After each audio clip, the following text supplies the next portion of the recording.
Salam. Bugün sizinlə Azərbaycanın 2023-cü ildə qəbul etdiyi yeni rəqabət məcəlləsinə, belə deyək, dərindən nəzər salacağıq. Məqsədimiz odur ki, görək bu sənəd biznes üçün nə deməkdir, əsas oyun qaydaları nədən ibarətdir. Əgər Azərbaycan bazarındasınızsa və ya bu bazarı izləyirsinizsə, bu qaydalar sizin üçün çox önəmlidir. Bəli, tamamilə doğrudur. Bu məcəllənin əsas məqsədi elə öz girişində və 3-cü maddəsində deyildiyi kimi sağlam azad rəqabət mühiti yaratmaqdır. Və əlbəttə, insarçılığın qarşısını almaq, həm bizneslərin, həm də biz istehlakçıların hüquqlarını qorumaq.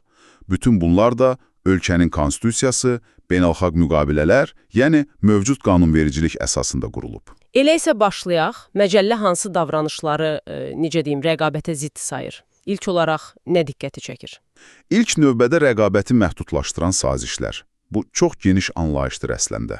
Bunlar nə deməkdir konkret olaraq? Baxın, burada iki əsas növ var. Birincisi, üfüqi sazişlər. Yəni, birbaşa rəqib olan şirkətlərin öz aralarında bağladığı razılaşmalar. Bunların da içində ən, belə deyək, təhlükəlisi və qəti qadağan olunanı kartel sövdələşmələridir. Kartel, yəni gizli razılaşmalar. Məhz. Təsəvvür edin ki, rəqiblər gizlicə yığışır, qiymətləri danışırlar ki, hamı eyni yüksək qiyməti qoysun. Ya da istehsalı azaldırlar ki, bazarda qıtlıq yaransın, qiymət qalxsın. Və ya bazarı bölürlər. Sən bu rayonda sat, mən o birində. Bax, məcəllənin təxminən 11-ci maddəsi məhz belə halların qarşısını alır. Bunlar qəti qadağandır. Çox aydın. Deməli, rəqiblərlə oturub-durub bazarı idarə etməyə çalışmaq olmaz. Bəs təchizat zəncirindəki fərqli şirkətlər, məsələn, istehsalçı ilə onun distributor arasında, onların sazişləri necə? O da nəzərə alınıb, bəli. Onlara şaquli sazişlər deyilir. Məcəllənin təxminən 12-ci maddəsi bu məsələni tənzimləyir. Burada da bəzi məhdudiyyətlər var. Məsələn, bir istehsalçı tutaq ki, öz satıcısına diktə edə bilməz ki, sən mənim malımı filan minimum qiymətdən aşağı sata bilməzsən və ya onu məcbur edə bilməz ki, yalnız bu şəhərdə sat, başqa yerə çıxma. Əgər bu, rəqabəti əsassız yerə məhdudlaşdırırsa, bu da qadağandır. Başa düşdüm. Yəni, təkcə rəqiblərlə yox, tərəfdaşlarla münasibətdə də diqqətli olmaq lazımdır. İndi keçək güclü oyunçulara. Bazarda onsuz da böyük pay olan şirkətlər var. Məcəllə onlara necə yanaşır? Çox vacib məqamdır bu. Bazarda hökmran mövqedən sui-istifadə məsələsi. Məcəllənin 15-ci maddəsi və ətrafındakı maddələr deyir ki, əgər bir şirkət bazarda çox güclüdürsə... Nə qədər güclü? Məsələn, payı nə qədər olmalıdır? Adətən 50%-lə daha çox bazar payı hökmranlıq sayılır. Amma bəzən şirkətin bazara təsir imkanları çoxdursa, 35%-dən çox payla da hökmran sayıla bilər. Əsas məsələ odur ki, bu gücdən istifadə edib rəqabəti boğmaq olmaz. Bax, 16-cı maddə məhz sui-istifadə hallarını qadağan edir.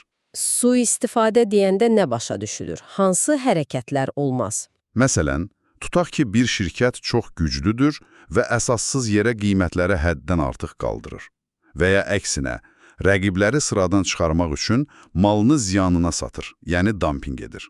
Yaxud heç bir ciddi səbəb olmadan müştəriyə mal verməkdən imtina edir, xüsusilə də o malı başqa yerdən almaq mümkün deyilsə. Və ya fərqli alıcılara eyni şəraitdə fərqli qiymətlər tətbiq edib, belə deyək, ayrı seçkilik salır. Bütün bunlar sui-istifadə nümunələridir. Yəni, böyük balıqlar kiçikləri uda bilməz, istehlakçını da incidə bilməz? Bəs daha gizli üsullar, haqsız metodlar? Bəli. Bu da məcəllədə var. Haqsız rəqabət başlığı altında, təxminən 6-cı fəslində. Bura nə daxildir? Məsələn, rəqib haqqında yalan, şər məlumat yaymaq, onun adını ləkələmək. Pis hərəkətdir. Elədir. Sonra, rəqibin məhsulunu, adını, hətta qablaşdırmasını qanunsuz olaraq yamsılamaq, təqlid etmək, müştəriləri aldatmaq. Məhsulun keyfiyyəti, mənşəyi barədə bilə-bilə yanlış məlumat vermək. Hətta rəqibin kommersiya sirrini, məsələn, müştəri bazasını, texnologiyasını qanunsuz yolla əldə edib istifadə etmək də haqsız rəqabətdir və qadağandır. Deməli, təkcə qiymət və bazarı bölməkdən getmir söhbət, daha etik məsələlər də var. Əlbəttə. Sizin üçün də bunun mənası odur ki, həm özünüz belə şeylərdən çəkinin, həm də əgər kimsə sizə qarşı bunu edirsə, bilin ki, qanun sizi qoruyur. Yaxşı, bütün bu qaydalara kim nəzarət edir? Pozuntu olsa, kimə müraciət etməli, nə baş verir? Azərbaycanda bu işlərə baxan xüsusi bir dövlət qurumu var. Rəqabət orqanı. Bu orqan bazarı izləyir, araşdırmalar aparır, şikayətlərə baxır, təhqiqatlar keçirir. Və əgər qanun pozuntusu aşkar etsə, çox ciddi maliyyə sanksiyaları, yəni cərimələr tətbiq edə bilər. Hətta çox böyük məbləğlərdə. Ciddi məsələdir. Yekunlaşdırsaq, bütün bu danışdıqlarımız dinləyicimiz üçün, yəni sizin üçün nə deməkdir? Niyə bu məcəlləni bilmək vacibdir? Baxın, əgər Azərbaycanda bizneslə məşğulsunuzsa, ya buradakı şirkətlərlə işləyirsinizsə, ya da sadəcə iqtisadiyyatı, bazarı anlamaq istəyirsinizsə, bu məcəllə sizin üçün bir növ bələdçidir. O göstərir ki, bazarda nə etmək olar, nə olmaz. Sərhədləri cızır. Sizi rəqiblərin haqsız hərəkətlərindən qoruyur, eyni zamanda sizin öz fəaliyyətiniz üçün də qaydalar müəyyən edir. Qiymət siyasətiniz, müqavilələriniz, hətta şirkət birləşmələri, bütün bunlara təsir edir. Qısası, Azərbaycanda oyun qaydalarını bilmək üçün bu məcəllə həqiqətən də açardır. Deməli, əsas məqsəd hamı üçün bərabər, ədalətli şərait yaratmaqdır. Tam olaraq belə. Və sonda bir məqam üzərində düşünmək üçün. Məcəllədə rəqəmsal platformalar kimi şəbəkə effektinə malik şirkətlər var ha? Hə, sosial şəbəkələr, onlayn bazarlar kimi. Bəli, məhz onlar. Onların hökmran mövqeyinin müəyyən edilməsi ilə bağlı xüsusi qaydalar var. Görəsən, bu yeni yanaşmalar Azərbaycanın rəqəmsal bazarının gələcəyini necə formalaşdıracaq? Maraqlı sualdır. Həqiqətən də düşünməyə dəyər. Bugünlük bu qədər. Növbəti təhlilimizdə görüşənədək.